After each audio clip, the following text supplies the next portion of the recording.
নমো তচ্ছা ভগবতো অরহতো সম্মা সম্বুদ্ধস্সা। জগৎপূজ্য মহাকারণিক তথাগত সম্যক সম্বুদ্ধ শ্রীচরণে কৃতজ্ঞ প্রণাম নিবেদন করে প্রজ্ঞাপারমিতে অংশগ্রহণকারী সকল উপাসক উপাসিকাগণের নিরোগ দীর্ঘায়ু সুখী জীবন তথা জ্ঞান বিমণ্ডিত জীবন কামনায় শুরু করতে চলেছি আজকের মহাপরিনির্বাণ সূত্র আলোচনা ক্লাস। সাধু সাধু সন্ধ্যা বন্দনা মঙ্গলক।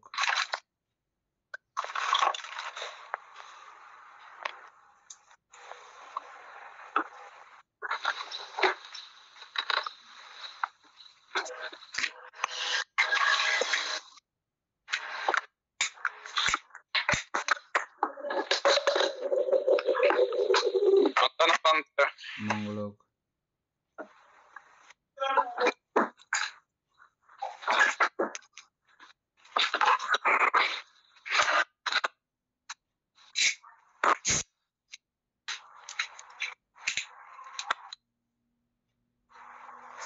উপাসক শুরু করেন।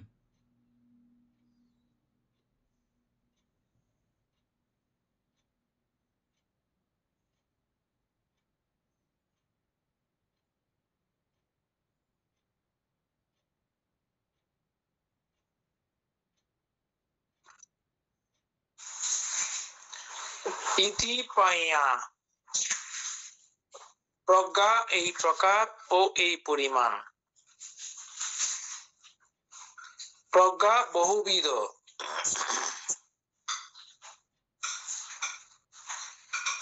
এই স্থলে মাত্র কুশলচিত্ত সম্প্রযুক্ত বিদর্শন জ্ঞানই প্রজ্ঞা নামে উক্ত হইয়াছে।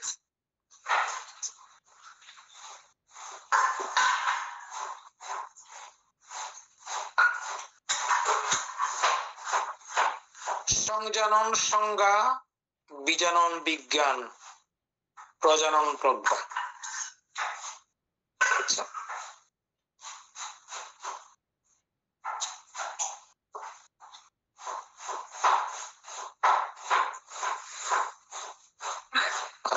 সংজ্ঞা ও বিজ্ঞান হইতে প্রকৃষ্ট রূপে জানে, এই জন্য উহার নাম প্রজ্ঞা। সংজ্ঞা ও বিজ্ঞান হইতে প্রকৃষ্ট রূপে জানে, এই জন্য উহার নাম প্রজ্ঞা। সংজ্ঞা, বিজ্ঞান ও প্রজ্ঞা এই পদগুলির মূল। জ্ঞান ধাতুরত্ব জানা, উপসর্গ যোগে তাহাদের অর্থাবগতির বৈশিষ্ট্য ঘটিয়াছে।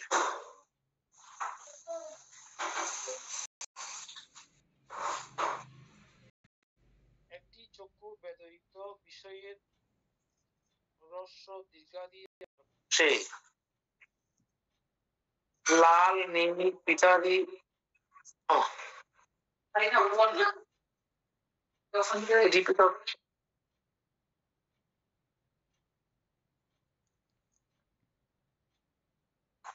বন্দনা জানাই। মঙ্গলক। একটি চক্ষু ব্যতীত বিষয়ের রস্য দীর্ঘাদি আকার বসে, লাল নীল পিতাদি বর্ণ বসে নামকরণ করিয়া যে জ্ঞান হয় তাহা সংজ্ঞা।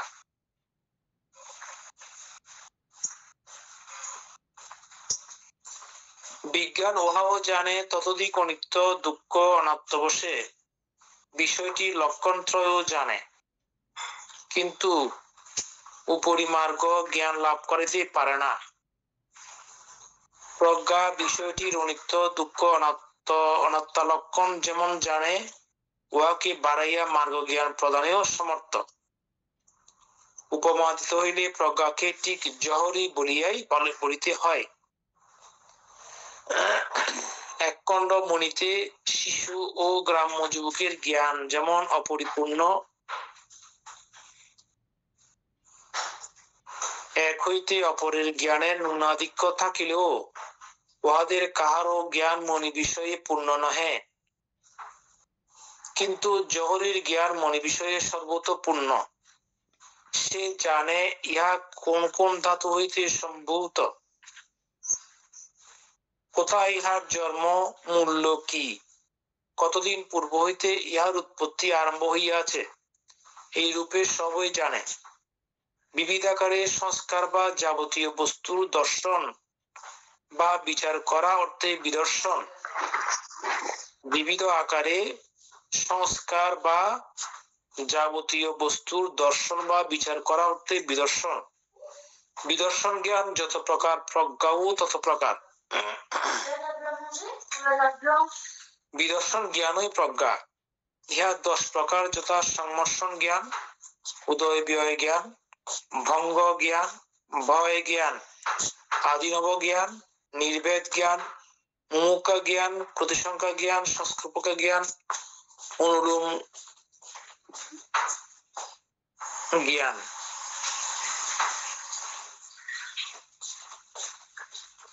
অনুলোমের পরের এটা আসলে এখানে আচ্ছা, অনুলোম জ্ঞান পর্যন্ত, আর বাকিগুলা বিস্তারিত আছে। মানে এখন এগুলা আমাদের ইয়ে করতে হবে না, বুঝে বুঝে তবে কেন। আচ্ছা, কুরুদ আসছে কিনা? ও ঠিক আছে।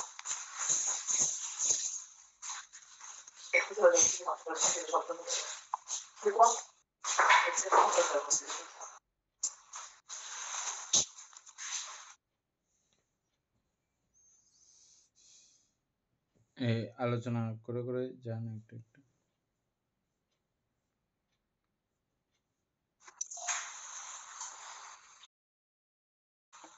প্রজ্ঞা এই প্রকার ও এই পরিমাণ। প্রজ্ঞা বহুবিধ।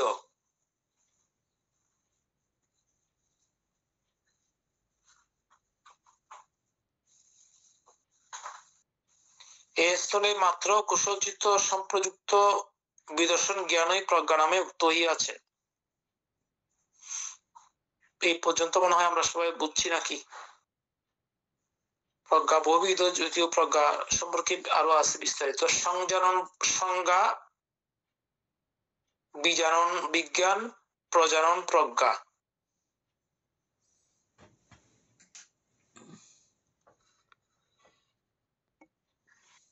এখানে সংজানন সংজ্ঞাটা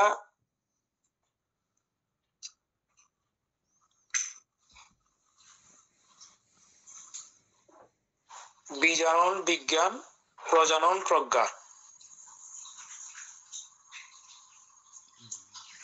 এগুলো নিয়ে কিছু কিছু উদাহরণ আছে, থাকলেও ওই উদাহরণগুলো আমরা যেহেতু এখন অভিধর্ম চর্চা করতেছি, অভিধর্ম অর্থ সংগ্রহ পড়ে ফেললে ওই উদাহরণগুলো ওইভাবে আর প্রয়োজন নেই। আপনারা প্রজ্ঞা সম্পর্কে যতদূর আলোকপাত করেছেন ওই আলোচনাটাই মুখ্য এবং শ্রেষ্ঠ। সংজানন বিজানন এগুলো সহ আরো জ্ঞানের যত ধাপ আছে, জ্ঞানের আরো যত ধাপ আছে, সকল ধাপকে অতিক্রম করে এই চূড়ান্ত পর্যায়ের জ্ঞান বা প্রকৃষ্ট জ্ঞানই প্রজ্ঞা বা প্রজানন। প্রকৃষ্ট জ্ঞান প্রকৃত যেটা যেমন সেটাকে ঠিক তেমনই জানা, ভুল না জানা। ভুল জানা কি, কোথাও যদি আপনি সুখ আছে বলে মনে করেন, কোন সংস্কারই যদি মনে করেন ওই সংস্কারে সুখ আছে, এটা আপনার ভুল জানা। কোন সংস্কারে নিত্য আছে যদি এরকমটা আপনার ধারণা হয়, এটা ভুল জানা। কোন সংস্কারে আত্মা আছে বা স্বকীয়তা রয়েছে যদি বলেন এমন ধারণা হয়, এটা ভুল জানা। প্রকৃষ্ট রূপে জানা নয়। প্রকৃষ্ট রূপে জানাই হচ্ছে যে প্রজানন বা প্রজ্ঞা দ্বারা জানন।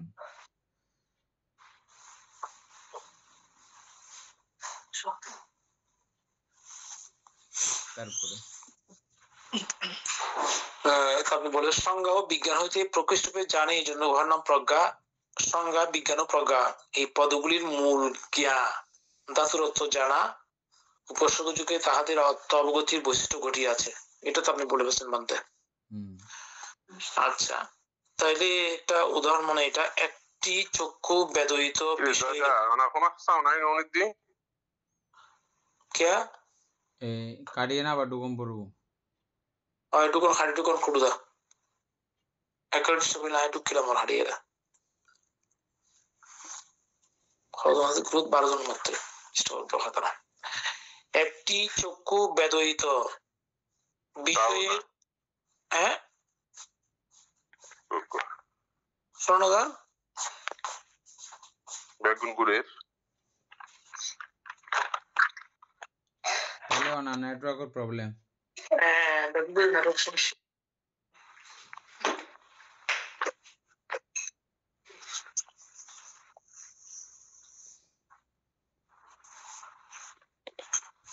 একটি চক্ষু বেদয়িত বিষয়ের হ্রস্ব দীর্ঘাদি আকার বসে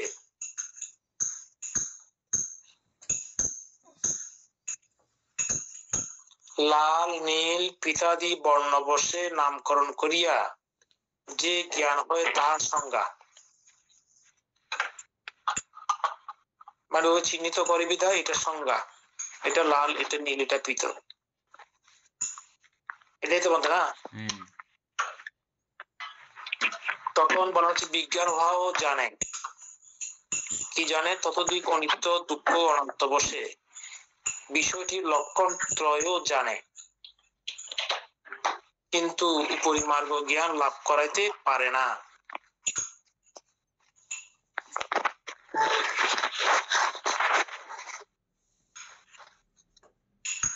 প্রজ্ঞা বিষয়টির অনিত্য দুঃখ অনাত্মা লক্ষণ যেমন জানে উহাকে বাড়াইয়া মার্গ জ্ঞান প্রদানের সমর্থ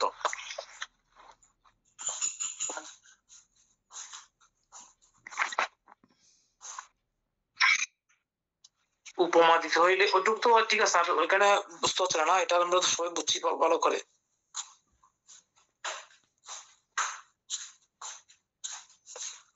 উপমা দিতে হইলে প্রজ্ঞাকে ঠিক জহরি বলিয়া বলিতে হয় এক খণ্ড মণিতে শিশু গ্রাম্য যুবকের জ্ঞান যেমন অপরিপূর্ণ এখানে যিনি স্বর্ণ স্বর্ণ যিনি বিক্রি করেন ওনাকে তো জহরি বলা হয় তাই না বলতে এখানে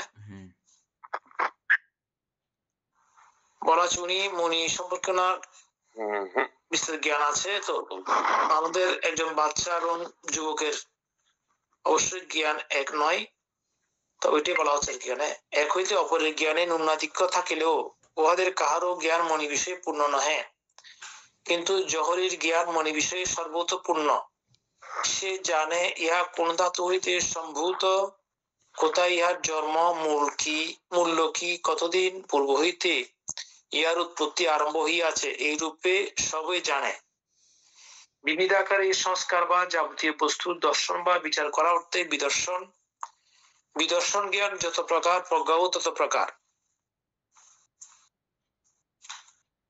হ্যাঁ এটা সুন্দর বলা হচ্ছে এই কথাটা নতুন খুবই গুরুত্বপূর্ণ হ্যাঁ এটা নতুন আমি সেই জন্য ওই সময় পড়ছিলাম একটু সেকেন্ড পড়ছি এখন আবার প্রজ্ঞাও তত প্রকার ঠিক বলতে হ্যাঁ মিলতেছে এটা একই রকম না সবার সব জায়গার প্রজ্ঞা একই রকম না না না শ্রোতাপত্তি মার্গ লাভ করে ফেলার প্রজ্ঞা আর আমরা ওই লাস্ট কোথায়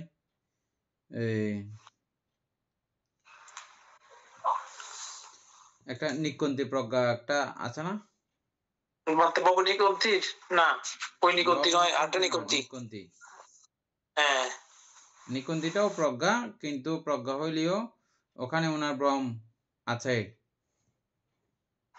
ভুল আছে মঙ্গল নিকন্তি মনে আছে নিকন্তিটা না ওইটাতে হ্যাঁ ওটা তো পুরো প্রজ্ঞা নয় নিকন্তি আলাদা জিনিস ভবনিকন্তি এটা আলাদা জিনিস এইভাবে প্রথম যে চিত্ত এটাই ভবনিকন্তি আর নিকন্তি হচ্ছে যে কয়েকদিন আগে আমরা পড়ছিলাম যে নিকন্তি উপক্লেশ 10 প্রকার উপক্লেশের মধ্যে একদম লাস্টেরটা একটা নিকন্তি ছিল না আচ্ছা উপক্লেশের মধ্যে একটা নিকন্তি ছিল না আচ্ছা আচ্ছা সবকিছু তিনি প্রজ্ঞা দিয়ে বিচার করেন এবং ওটাতেই উনি ভেবে বসে থাকেন যে আমার চূড়ান্ত পর্যায়ে জ্ঞান অধিগত হয়েছে। কোনো বিষয়কেই ওনার অনিত্য দুঃখ অনাত্মা বলেই প্রতীয়মান হয়, নিত্য সুখ আত্মা বলে প্রতীয়মান হয় না, এমনটা ভাবেই উনি চলতে থাকেন। তথাপিও ওনার প্রকৃত মার্গলাভ ওনার হয় নাই। মার্গলাভটা সেটা আরো এটা আমরা আলোচনা করছিলাম তো। হ্যাঁ, বলতে আলোচনা ছিল কতবার 10টা উপক্লেশ করার পর এটা।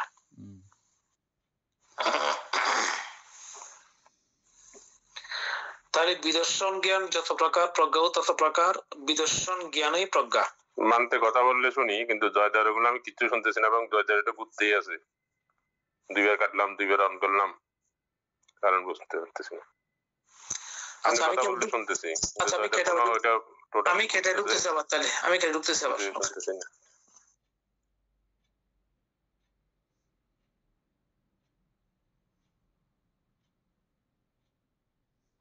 না জিজ্ঞেস করেন না, ব্যাকরণ শোনা না দিবে। হ্যাঁ তো শুনিস, এখন ঠিক আছে। আরঙ্গে আর আসলে আচ্ছা, এখন ঠিক আছে, ঠিক আছে।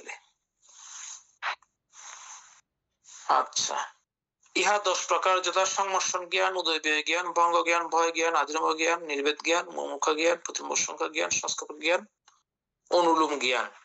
আচ্ছা, 1 সংমর্ষণ জ্ঞান। সংস্কার মাত্রই বা দেহ বস্তু মাত্রই অনিত্য, দুঃখ, অনাত্ম এই ত্রিলক্ষণ যুক্ত। এই লক্ষণত্রয় জ্ঞানত গ্রহণপূর্বক পুনঃ পুনঃ দর্শন বা বিচার করিলে তাহা হইতে যোগীর যে প্রথম জ্ঞান জন্মে তাহাই সংমর্ষণ জ্ঞান। সংমর্ষণ জ্ঞান খুব সোজা, এটা কয়েকবার পড়লে এটা অত্যন্ত দরকারিও এবং কয়েকবার পরে এটা খুব ইয়ে করে ফেলা দরকার। দাদা কত পৃষ্ঠা? সরি, 192 বইয়ের উপরে লেখা আছে আর 22। ঠিক আছে।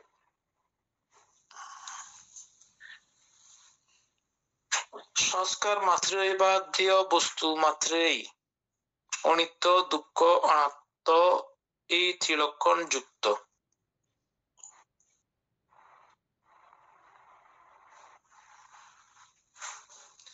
দেহ বস্তু বলতে বলতে এখানে প্রবাহমান বস্তু, প্রবাহমান বস্তুটা। আচ্ছা, এই লক্ষণত্রয় জ্ঞানত গ্রহণপূর্বক পুনঃ পুনঃ দর্শন বা বিচার করিলে তাহা হইতে যোগীর যে প্রথম জ্ঞান জন্মে তাহাই সংমর্ষণ জ্ঞান। আমরা এখন বলার জন্য বলতেছি, বলে আছি এভাবে অনিত্য, এভাবে অনাত্মা, দুঃখ, এগুলো আমরা এমনি বলতেছি, কিন্তু এটা ধ্যানস্থ ভাবে এটা যখন অধিগত হয় এটার পর্যায়টা একটু ভিন্ন আছে এক দৃষ্টিকোণ থেকে। আবার যেহেতু এই বিষয়টা বই পড়ার মধ্য দিয়েও যেহেতু অধিগত হয়, এটাও ঠিক। আবার বই পড়তেছি সেই সময়ে জ্ঞান লাভ হয়েছে, তার মানে আমি তাতেও ধ্যান এবং স্মৃতিমান ছিলাম অনিত্য, দুঃখ, অনাত্মা বিষয়ে। আমার প্রকৃষ্ট জ্ঞান সেখান দিয়ে হইলেও হয়েছে, ওখান দিয়ে হইলেও হয়েছে। যেভাবে হোক না কেন, মূলত যখন প্রত্যেকটা বস্তুকে বা নামরূপকে যখন আমরা বারবার, এটা ঠিক, এটা এমনই বারবার এটাতেই আমরা ঘর্ষণ করি, করতে করতে জ্ঞানের প্রথম ধাপ যেটা অর্জিত হয় সেটাকে বলা হয় সংঘর্ষণ জ্ঞান, বারবার সংঘর্ষণ করতে করতে যেটা উৎপন্ন হয়, বান্তে। সংঘর্ষণ জ্ঞান। এটা খুব একটা কঠিন বিষয় না, ভালো করে চিন্তা করে দেখলে। বান্তে এটা বান্তে কঠিন বিষয় নয়, তবে আবার কঠিনও। আপনি প্রমাণ করতে না পারলে কঠিন, আর হ্যাঁ, আপনি প্রমাণ করতে পারতেছেন প্রত্যেকটা জায়গা, তাহলে এটা কঠিন নয়। বলতে এখানে মূলত ওইটা প্রমাণ করতে গেলে তো স্থিরতার প্রয়োজন আছে, ওইটুকু স্থিরতা না হলে তো এটা বোঝা সম্ভব নয়। সেজন্য সে অর্থে কঠিন আর কি, যে একাগ্রতার প্রয়োজন আছে।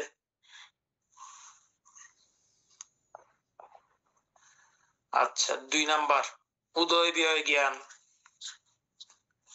সংমিশ্রণ জ্ঞানের পরিণতিতে সংস্কার জাতীয় সর্বধর্মই উৎপত্তি ও বিনাশীল বলিয়া বিচার বা দর্শন উদয় বিজয় জ্ঞান।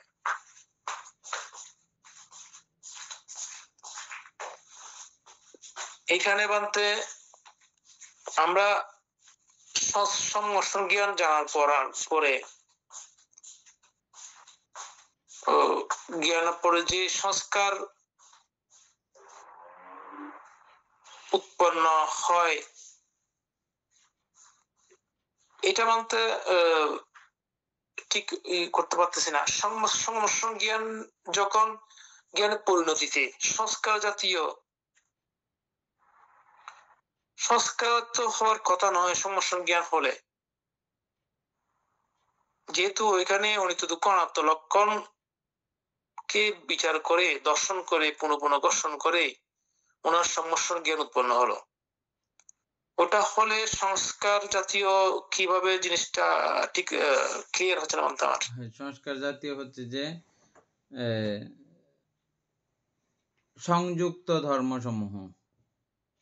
সংস্কার বলতে আপনি ওই সংস্কার হয়ে যাচ্ছে ওটা ভাবতেছেন, ওটা না। মানে এটা আমি তো ওই সংমিশ্রণ জ্ঞান যেহেতু আমি ওভাবে করতেছি তাহলে তো আমার সংস্কার হবে না, আপনি ভাবতেছেন সেটা। ওর কথা নয়, হ্যাঁ ওই কথা না, এটা ওই কথা না। এটা হচ্ছে সংযুক্ত ধর্মসমূহ। এই সংস্কার হচ্ছে যে সংযুক্ত ধর্মসমূহ। আচ্ছা, এই জন্য বলা হচ্ছে জাতীয় সংস্কার জাতীয় বলা হচ্ছে এই কারণে, তাই না? সংযুক্ত ধর্ম জাতীয় ব্যাপারগুলো যত আছে সবগুলোই তো সংযুক্ত ধর্ম। হ্যাঁ, সবগুলো সংযুক্ত, ঠিক আছে।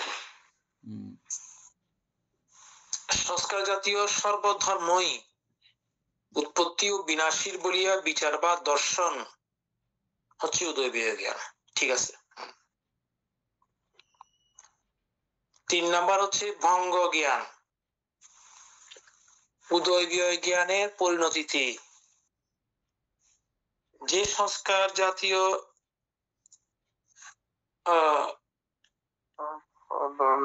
উদয় বিজয় জ্ঞানের পরিণতিতে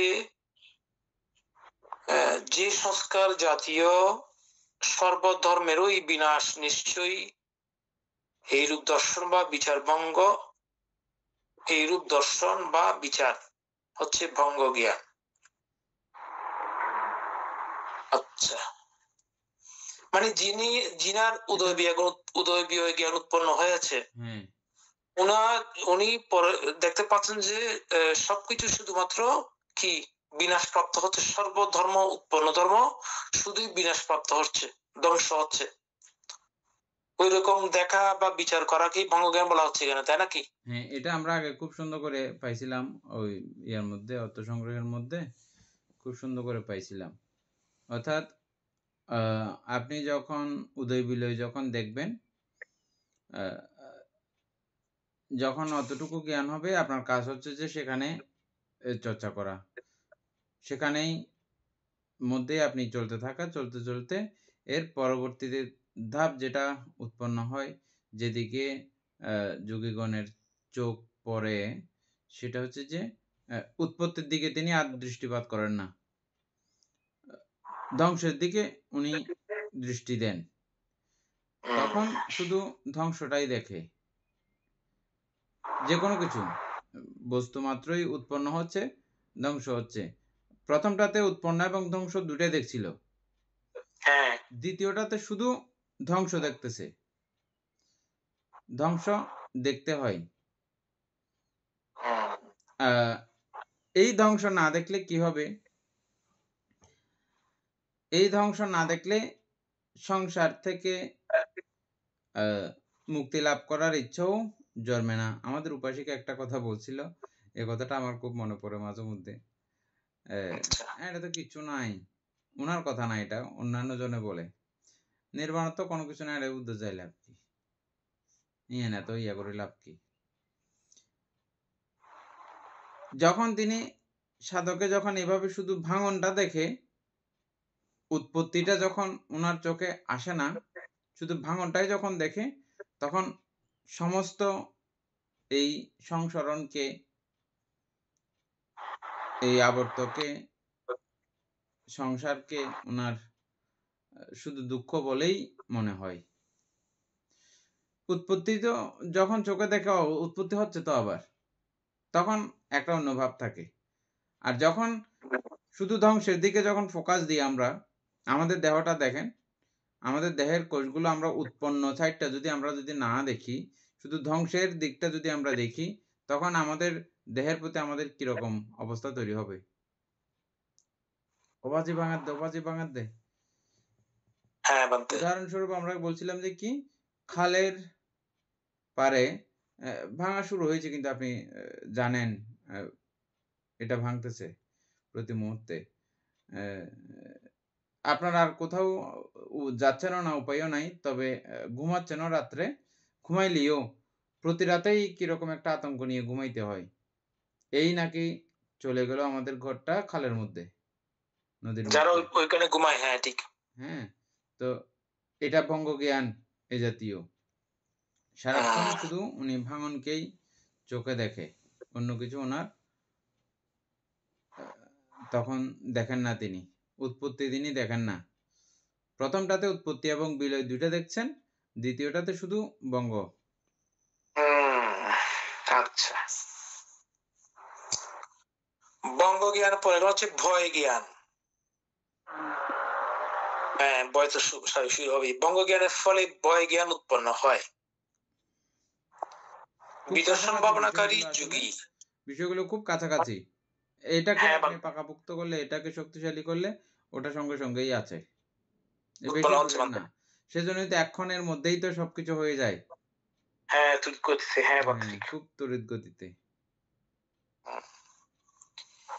বিদর্শন ভাবনাকারী যুগী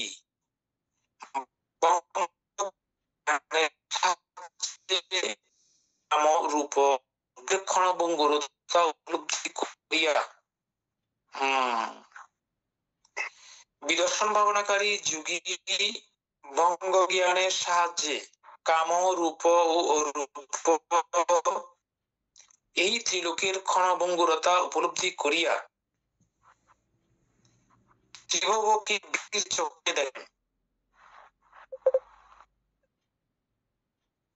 ত্রিলোকের কোথাও স্বস্তি বা নিরাপদ দেখতে পান না।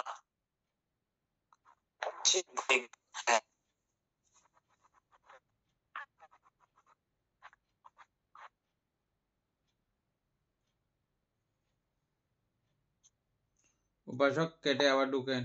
হ্যাঁ, হয়েছে এখন। কে? আপনার কথা বলছিলাম। আমার, আচ্ছা। সুকুমার বাবু, আদিনব জ্ঞান কাকে বলে বলেন তো?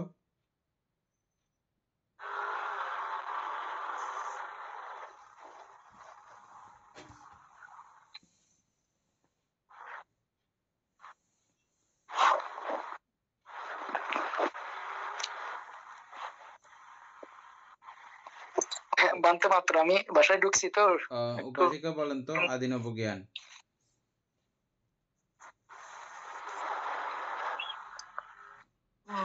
বানতে আমি আগে যেগুলো পড়ছিলাম আমার এক্সাক্ট মনে নাই। আদিনব জ্ঞান অর্থাৎ বানতে আমরা যখন এই সব সময় অনিত্যকে দেখি, সব সময় যে এই যে প্রত্যেকটা উৎপন্নশীল বিষয় যে ধ্বংস হচ্ছে, এই বিষয়টা যখন দেখতে দেখতে বঙ্গ জ্ঞান উৎপন্ন হয়, এরপরে আদি নবজ্ঞান আবার তো আমি পারতেছি না। আদি নব শব্দের সরাসরি অর্থ হচ্ছে শাস্তি, শাস্তি বা কুফল বা দুঃখতা। মানে আদি মানে শুরু না? এটা ওই অর্থে শুরু, এমনি সরাসরি মূল অর্থ হচ্ছে যে আদি নব হচ্ছে যে ভয়ঙ্করতা, বা এটা আমি যে খাবো, খাবার কি কি শাস্তি আছে, হ্যাঁ, এটা মানে প্রত্যেকটা সংস্কারের দুঃখতা বা ভয়ঙ্করতাই হচ্ছে যে আদি নব, যে কোনো সংস্কারের ভয়ঙ্করতা এখানে আছে, মোটামুটি লেখা আছে, এটাকে একটু করে লেখা চলতে বিশ্লেষণ মানে ওইটা আর কি ভাবতে ওই উপদ্রবপূর্ণ, অর্থাৎ উপদ্রবপূর্ণ কথাটা আছে এখানে লাস্টে। হয়তো ভাবতে এরকম জ্ঞান এটা, অর্থাৎ আমি যদি মনুষ্যকুলে জন্মগ্রহণ করি, মনুষ্যকুল সম্পর্কেও এই জন্মের পরে যে যে বিভিন্ন বিষয় দুঃখ পেতে হয়, আবার মৃত্যু, এই সর্বশেষে মৃত্যুও হয়, এই বিষয়টা বুঝতে পারা, স্বর্গে যাই বা যে কোনো জায়গায় প্রত্যেকটা সত্যের এই যে বিভিন্ন রকমের দুঃখ উৎপন্ন হয়, এই বিষয়গুলো সম্পর্কে জ্ঞান। হ্যাঁ, যেখানে আছে আমাদের এটা পড়ি। হ্যাঁ, ভয় জ্ঞান তো আর বোঝার নাই কিছু নাকি, এটা সবাই বুঝছে। হ্যাঁ, আদি নব জ্ঞান আমাদেরকে বনমান্তে খুব সুন্দর করে এই কথার আদি নব জ্ঞানটা বলতেন, এমনি নিজে নিজে আমরা পাকা করতাম, আর বানতে আপনা আপনিও মাঝে মধ্যে দেশনা করতেন। বলতেন যে আমি দেখতেছি স্বর্গগুলো খুব একদম পুঙ্খানুপুঙ্খানুভাবে বিচরণ করে করে দেখতেছি নিরাপদ কিনা। শুধু আমাদের এই বাংলাদেশের চাকমারা এরা বলতেছে যে শুধু তারা অনিরাপদ। আচ্ছা, তাহলে নিরাপদ এরা অনিরাপদ, আর কি বাকিরা নিরাপদ নাকি? না না, তারাও তো দারুণভাবে অনিরাপদ। আচ্ছা, তারা যে এরকম, তাহলে রাজস্থানীয় মানুষগুলো তারা তো আরো মহা অনিরাপদ। এগুলো নিজেই প্রশ্ন করেন, আবার নিজেই উত্তর দেন এভাবে। তারপরে ও তাহলে স্বর্গে গেলে মোটামুটি ঠিক হবে না?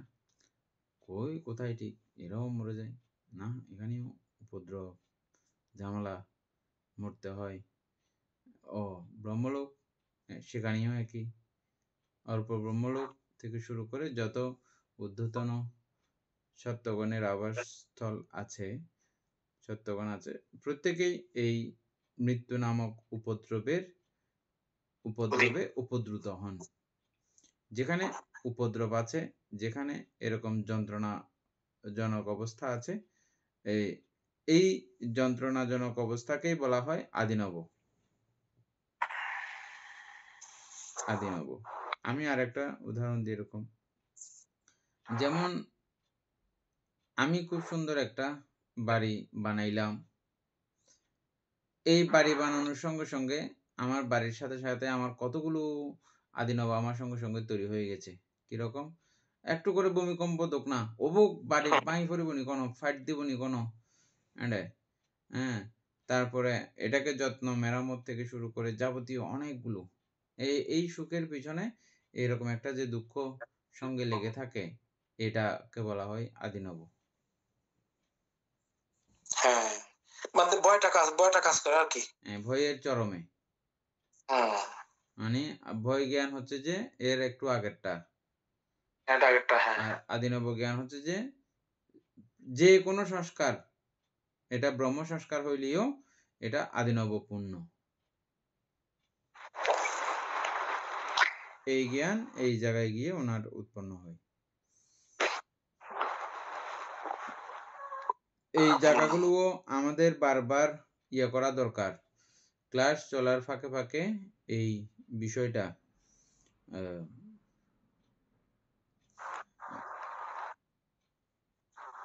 এবং আমাদের ঘরেও লেখা থাকা দরকার, প্রত্যেকের ঘরে সামনে লেখা থাকলে এগুলো আপনারা দেখবেন। বানতে এটা মনে হবে যে আপনি যতবার পড়বেন মনে হবে যে আপনি আবার এক ধাপে গিয়ে গেছেন। আমি এটা ট্রাই করেছি। এটা আচ্ছা যতবার বানতে। আপনি লেখা দেখবেন ততবার আপনার মানে এটা একটা ধ্যানে বসে অনেক সময় যতটা না লাভ হয় এটা একবার চোখ বুলিয়ে নিলে এই পরিমাণে লাভ হয়। তো কারণ চিত্রটা বলতে ওখানে কেন্দ্রীভূত থাকে, হ্যাঁ, এটা তখন ভাবিত হয়। হ্যাঁ। এটা এটা পড়তে, তো অনেক পড়তে তো এমনি পড়লে তো আপনার একটু হলেও মনোযোগ যাবে। হ্যাঁ একটু সেটাই হলেও হ্যাঁ একাগ্র হইতে বাধ্য। হ্যাঁ। মানে বুঝতেছেন বিষয়টা। যতক্ষণ ভাবিত হয় হ্যাঁ, ততক্ষণ তো চিত্ত ততক্ষণের জন্য ওই থাকে, অন্তত দূষিত বিপাশা থাকে। না। ততক্ষণের জন্য অন্তত এগুলো সবগুলো কিন্তু দুষ্মুক্ত। বিপাশা না। কিন্তু হ্যাঁ বানতে। ক্রমিক আরকি কোনটাতে কতটুকু পাওয়ার হ্যাঁ অনুযায়ী বানতে। আরকি। আদিনগর পড়ো। তারপর হচ্ছে নির্ভেদ জ্ঞান। আদিনব জ্ঞানের পরিণতিতে নির্ভেদ জ্ঞান জন্মে। ইহা দ্বারা যোগীর মনে তীব্র উদাসীনতার সঞ্চার হয়। ত্রিলোকের মধ্যে কোথাও তার চিত্ত রমিত হয় না। বুঝছেন? যেহেতু সবগুলোই উপদ্রবপূর্ণ, আপনি কোনটাকে নেবেন, কোনটাকে গ্রহণ করবেন? কোনটাকে গ্রহণ করার আর মানসিকতা থাকে না। যেটা ধরেন সেটাই আগুন, যেটা ধরেন সেটাই আগুন, যেটা ধরেন সেটাতে হাত পুড়ে যাচ্ছে। আপনি কোনটাই তো আর না ধরে হাত গুটিয়ে রাখবেন আপনি।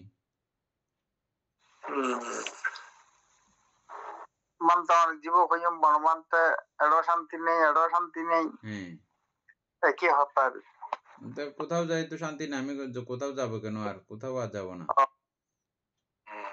কোথাও আর যাব না। এখানে আছি, এখানেও থাকবো না। আচ্ছা, তাহলে কোথাও তার চিত্ত রমিত হয় না। দাদার কথাগুলো বোঝা যাচ্ছে না, মনে হয় ঘুরতেছে যেমনতে নাকি? কি বলে? ওই আবার হারিডুকুম পরিবেশ কুমারে আমার দেখি দে। বেকন ঠিক আছে, এখন শুকনো করে কি জানেন? ওই আবার হারিডুকু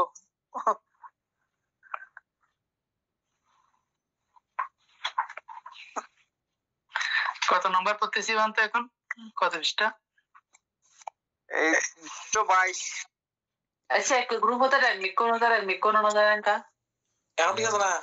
এখন ঠিক আছে তো? কইতো ইয়ান পড়া দেরিতে ঢুকতো তো এখন তো লাই।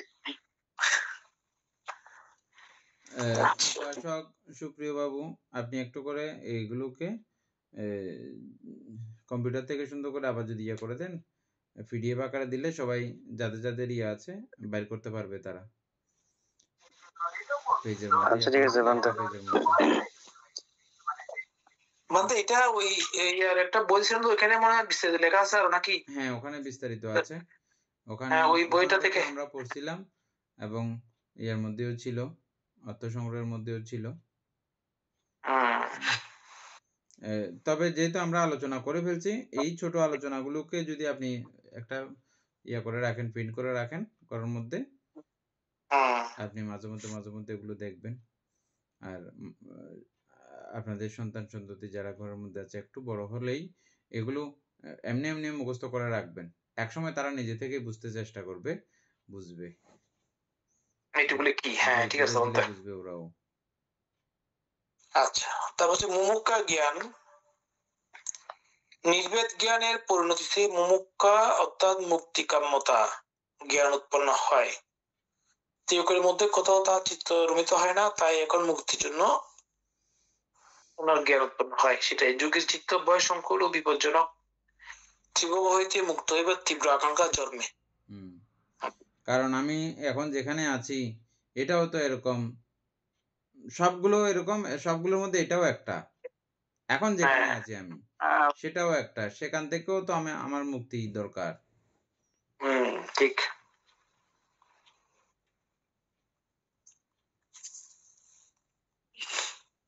এটাকে মুমুক্ষ জ্ঞান বলা হয়। তারপর হচ্ছে ৮ প্রতিসংখ্যা জ্ঞান। মুমুক্ষা জ্ঞানের পরিণতিতে প্রতিসংখ্যা জ্ঞান। আচ্ছা, প্রতিসংখ্যা মানে মুক্তির কৌশল জ্ঞান উৎপন্ন হয়। ইহার দ্বারা যোগী মুক্তির উপায় উদ্ভাবন করেন।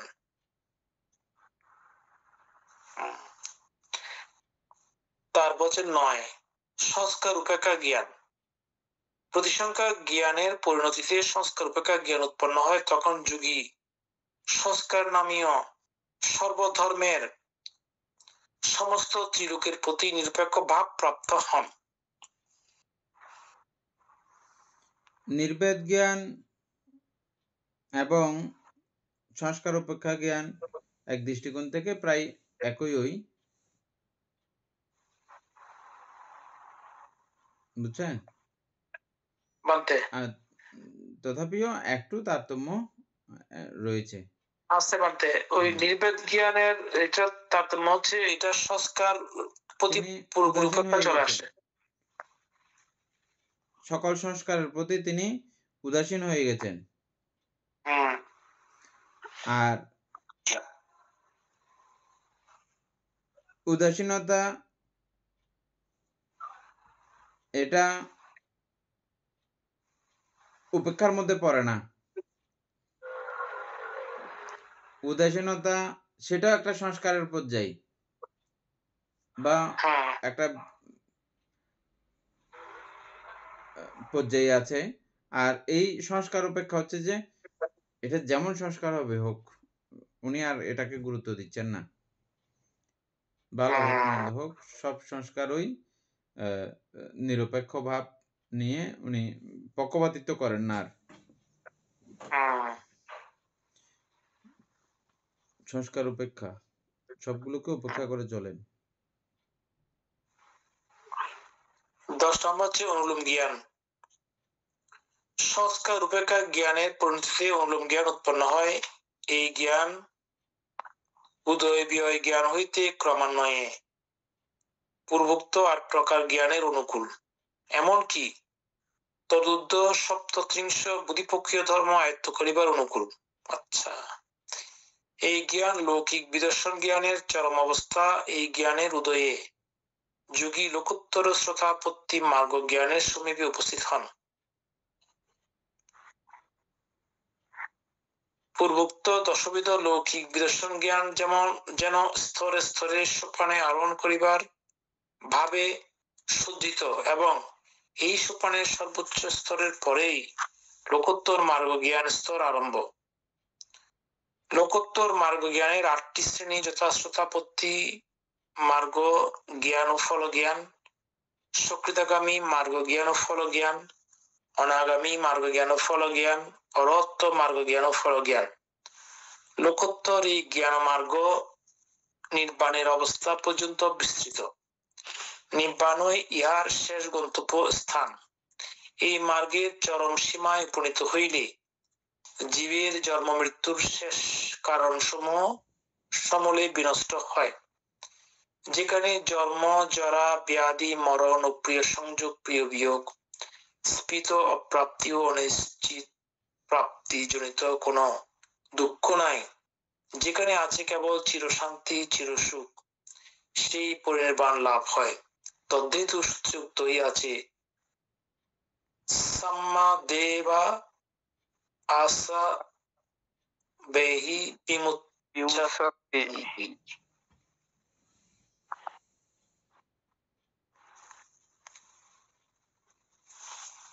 তাইলে সংস্কার জ্ঞানে পরিণত জ্ঞান উৎপন্ন হয়। এই জ্ঞান উদয় জ্ঞান হইতে ক্রমান্বয়ে পূর্বোক্ত 8 প্রকার জ্ঞানের অনুকূল, এমনকি তদুদ্ধ সপ্তত্রিংশ বুদ্ধিপক্ষীয় ধর্ম আয়ত্ত করিবার অনুকূল। এই জ্ঞান লৌকিক বিদর্শন জ্ঞানের চরম অবস্থা। এই জ্ঞানের উদয়ে যোগী লোকোত্তর শ্রোতাপত্তি মার্গ জ্ঞানের সঙ্গে উপস্থিত হন। ঠিক আছে বলতে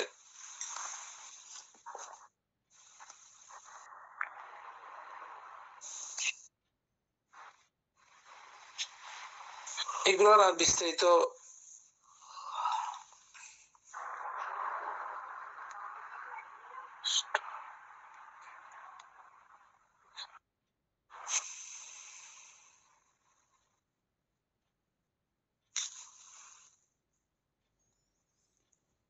অনুলোম জ্ঞান সম্পর্কে কেউ বুঝে থাকলে বলেন, আর পরবর্তীতে উপাসিকা একবার বলবেন, উপাসক একবার বলবেন।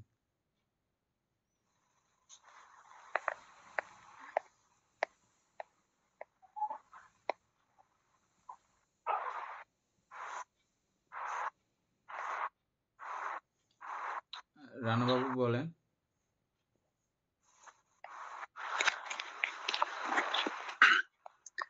মানতে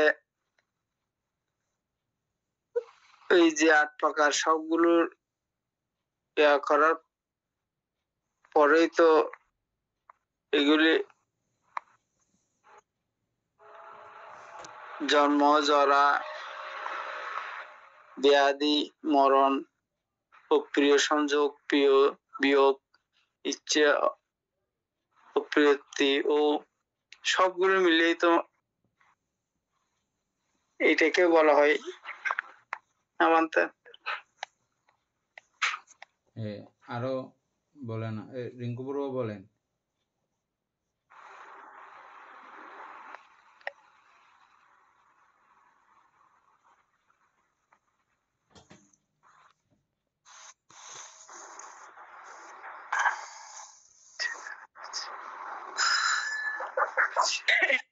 ঘন্টা প্রচুর মাথা ব্যথা করতেছে, আমার অন্যদিন পড়বো বানতে, দুঃখিত বানতে। প্রিয়াঙ্কা বড়ুয়া বলেন।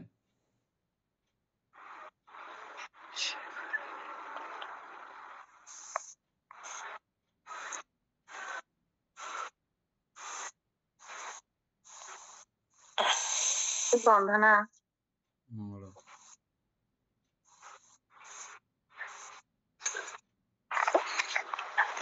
বলতে আমি অনেকদিন তো নিয়মিত ক্লাস করি নাই, তবে আমি অনুলোম জ্ঞান বলতে যেটুকু বুঝি সেটা হচ্ছে যে একজন সাধক যখন মানে তার সাধনার পরিপূর্ণতা লাভ করে, মানে আয়ত্ত করতে পারে, মানে একটা সাধকের মধ্যে যখন প্রজ্ঞা উৎপন্ন হয় তখন যে জ্ঞানটা আসে এটাকে মনে হয় অনুলোম জ্ঞান বলা হয়। আরো কেউ বলতে চাইলে বলতে পারেন।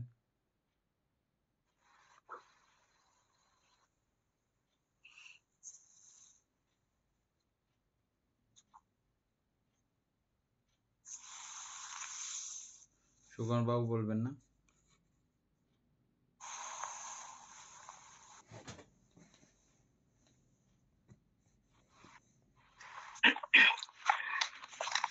বলতে অনুলোম জ্ঞান হচ্ছে যে অর্থাৎ এই জ্ঞান অর্থাৎ এমন একটা জ্ঞান অর্থাৎ লোকীয় মানে ওই বিদর্শনের অর্থাৎ চরম অবস্থা একদম ঊর্ধ্বে, এর উপরে মানে অর্থাৎ এই যে যেমন অর্থাৎ ত্রিলক্ষণ জ্ঞানের মাধ্যমে এটা বুঝতে হবে আর কি। সাধক যখন ওই পর্যায়ে যাবে অর্থাৎ অনিত্য দুঃখ অনাত্মাকে অর্থাৎ পুঙ্খানুপুঙ্খানুভাবে উনি অর্থাৎ যে বুঝে গেছেন, যেহেতু ওখানে 37 প্রকার বুদ্ধিপক্ষীয় অর্থাৎ 37 প্রকার বুদ্ধিপক্ষীয় সম্বন্ধে ওনার জ্ঞাত, অর্থাৎ উনি জানেন। এবং দশবিধ অর্থাৎ ত্রিবিদর্শন জ্ঞান, যেহেতু এগুলা সব আসছে আর কি, সেজন্য মানে তো যে বলতেছে যে লোকীয় বিদর্শনের চরম অবস্থা একদম মধ্যে, এই অনুলোম জ্ঞানটা মানতে।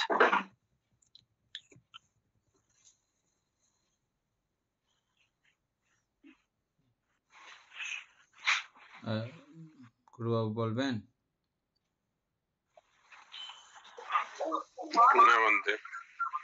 উপাসিকা বলেন। আমি বলার চেষ্টা করি। আমি অনুলোম জ্ঞান বলতে যেটা বুঝি, সুপ্রিয়বাবু বলতে চাচ্ছেন মনে হয়, বলেন। অনুলোম জ্ঞান বলতে বুঝতেছি একজন সাধক ওনার সাধনার পরিপূর্ণতা যখন লাভ করে, নির্বাণ অথবা নির্বাণের যে প্রজ্ঞাটা পুরোটাই আয়ত্ত করে, ওইটাকেই অনুলোম জ্ঞান বলে। ওর সাধনাটা পরিপূর্ণতা লাভ করছে নির্বাণের জন্য। ঠিক আছে, উপাসিকা বলেন। বলতে একজন সাধক যখন ধ্যানের মাধ্যমে একটা সংস্কারের শুরু কিংবা শেষ সংস্কারের শেষ পরিণতি সম্পর্কে একদম পরিপূর্ণ জ্ঞানের কাছাকাছি চলে যায় এবং উদয় সম্পর্কে একটা পরিচ্ছন্ন ধারণা যখন তার হয় তখন উনি এই অনুলোম জ্ঞানটা ওনার উৎপন্ন হয় আর কি। উপাসক বলেন। আমি তো বুঝাই বলতে পারি না।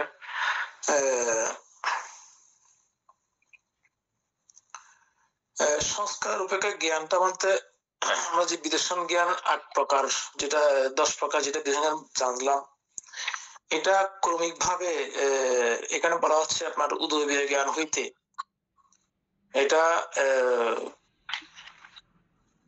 মানে ক্রমিক ভাবে আস্তে আস্তে এই সংস্কার উপেক্ষা জ্ঞান যখন পরিপূর্ণতা জ্ঞান লাভ করে তখন এই জ্ঞানটা উৎপন্ন হয়।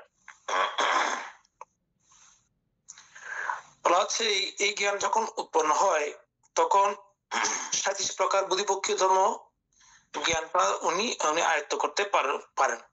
ওইটা আয়ত্ত করা মানে হচ্ছে নির্বাণের পথে প্রায় অগ্রসর হওয়া।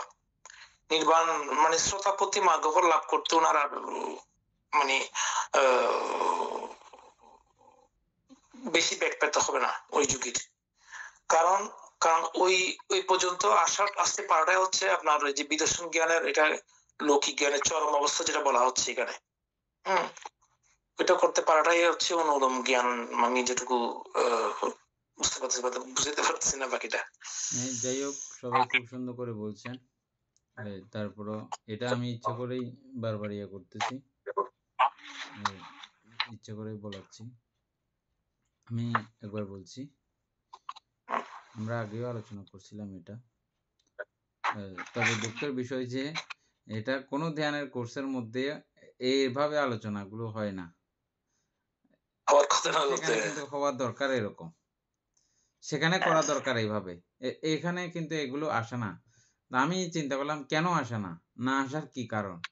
কারণ এটা আমরা এখানে দেখেন 2 বছরের ফসল, কিন্তু এগুলো আসার কারণ এগুলো 2 বছরের। আমরা 2 বছর ধরে এই বিষয়টা নিয়ে পড়ে আছি, সেজন্য এইভাবে এগুলো নর্মালি ধ্যান কোর্সের দেশনাগুলো এগুলো আছে, এগুলো থাকলেও এভাবে হয় না আলোচনাগুলো। অনুলোম জ্ঞান হচ্ছে যে এই 9 প্রকারের, এর আগের যে জ্ঞানের কথাগুলো রয়েছে 8 প্রকারের 9 প্রকারের, এগুলো সবগুলো সম্পর্কে যেইভাবে আমরা জ্ঞান উৎপন্ন করেছি, এটার আর প্রতিকূল গতিধারাতে ধাবমান হয় না, শুধু অনুকূলেই চলতে থাকে। কিসের অনুকূলে? প্রজ্ঞার অনুকূলে। প্রজ্ঞার অনুকূলে চলতে থাকে। অনিত্য বলছে যে অনিত্যই এটা, কখনো সেটা নিত্য বলে উকি মারার জন্য একটু উকিঝুঁকি করার চেষ্টা করবে না, মানে প্রতিকূলের দিকে কখনো আর করবে না, ধাবমান হবে না। অনুকূল মানে সবসময় অনুকূলই থাকবে। না একটু মনে হয় ঠিক আছে বোধহয়, না একটু বোধহয় সুখ আছে বোধহয়, না একটু বোধহয় আত্মা আছে বোধহয়। এই জাতীয় কোন রকমের প্রতিকূল সাইড নেয় না, শুধু অনুকূলেই থাকে। প্রজ্ঞাটা শুধু তখন অনুকূলেই থাকে, অর্থাৎ যেদিকে নির্বাণের সাইড, শ্রোতাপত্তি মার্গের সাইড যেদিকে, ওদিকেই তখন যেতে থাকে। ওই উল্টো দিকে মোড় নেয় না, আর ওই উৎপন্নর দিকে যায় না, ক্ষয়ের দিকে চলে যায় মনটা। অর্থাৎ শুধু তখন প্রজ্ঞা চোখ নিয়েই থাকে। নিত্য সুখ, আত্মা বলার মতো মানসিকতা ওনার এটা বিপরীত বা প্রতিলোম, উল্টো আর কি। উল্টো তখন আর হয় না, শুধু অনুলোম, মানে যেদিকে যাওয়া উচিত, প্রজ্ঞায় যেদিকে নির্দেশ করে ওদিকেই চলবে। আমরা অনুকূল বলি না, অনুকূল মানে আমরা অনুকূল, হ্যাঁ সেম, প্রতিকূলে যাবে না, কি প্রতিকূলে যাবে না, নির্বাণের অনুকূলেই যাবে। নির্বাণের অনুকূলেই যাবে তখন। এটাই হচ্ছে যে অনুলোম জ্ঞান। যখন এরকম প্রত্যেকটা সংস্কারে আমাদের 52 প্রকার সংস্কার থেকে যে কুশল সংস্কার যেগুলো আছে এগুলো সবগুলো মিলেমিশে তখন একাকার হয় শুধু নির্বাণের দিকে ত্বরান্বিত করার জন্যে। তখন আপনার এই সপ্ততিংশ বুদ্ধিপক্ষীয় ধর্ম যেগুলো আছে এগুলো সবগুলো আয়ত্ত করা, সবগুলোকে আচরণ করা, এটা অতীব সহজ হয়ে পড়ে। এর আগ পর্যন্ত এগুলো কঠিন। প্রত্যেকটা জায়গাকে আপনার কঠিন কঠিন কঠিন বলে, না এটা কিভাবে আমি পারবো, এটা কিভাবে আমি পারবো, হ্যাঁ, এরকম করে মনে হয়েছে। কিন্তু এই জ্ঞানে যখন উপনীত হয় ওনার কাছে সবগুলো একদম এটাই ইজি, এটাই সহজ, আর সবগুলো কঠিন। এই জন্য তিনি বুদ্ধিপক্ষীয় ধর্ম পরিপূর্ণভাবে তখন আয়ত্ত করতে পারেন। অনুকূল হয়ে গেছে যে, প্রতিকূল হইলে একটু হলেও ব্যাক পেতে হবে, অনুকূল হয়ে গেছে এগুলো আর আচরণ করতে আর কোনো ব্যাক পেতে হয় না। এটাকে অনুকূল জ্ঞান। আপনারাও সুন্দর করে বলেছেন, এখানেও আরো সুন্দর করে এখন হয়েছে। আশা করি সবাই বুঝে গেছেন না অনুকূল জ্ঞান কি জিনিস।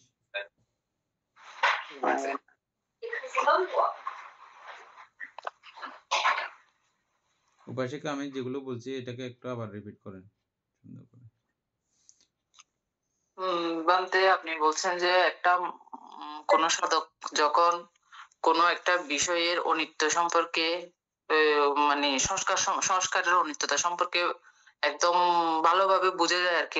উনি দেখেন যে এটার স্বভাব ভাঙবেই, এটা কখনো আর জোড়া মানে এটা এর বিপরীতে যাবে না, এটার লাস্ট রেজাল্ট হচ্ছে যে অনিত্য। তো ওনার কখনো আর মনে হবে না যে না এটা হয়তো নিত্য হতেও পারে, অন্য কোথাও আবার অন্য একটা বিষয় এরকম মানে ভালো হতে পারে, নিত্য থাকতে পারে, এরকম কোনো আর ধারণা জন্মাবে না। ওনার ফাইনাল একটা মনে রেজাল্ট চলে আসবে যে অনিত্য অনিত্যই, সন্দেহ কোনো রকমের আর সন্দেহ থাকবে না, অন্য কোনো কিছু সন্দেহ থাকবে না। তো ওনার এরকম একটা জ্ঞান উৎপন্ন হয় যে ওইটা একটা ধ্যানের প্রজ্ঞা যে সমস্ত সংস্কার সমূহ অনিত্যই, এইরকম আর কি। জানতে ঠিক আছে, আজকে তো আমাদের এমনি সময় শেষ হয়েছে। আর অনুলোম জ্ঞান তো এমনি আলোচনা পুরো শেষ হয়ে গেছে আমাদের, না? হ্যাঁ,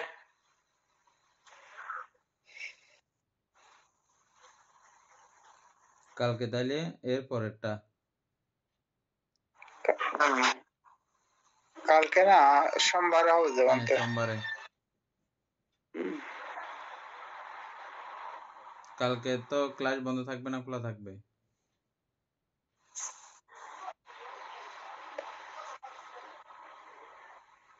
কালকে কালকে বিহারে সবাই যাবে, হ্যাঁ বন্ধ রাখা যাচ্ছে, কোনো সমস্যা নেই।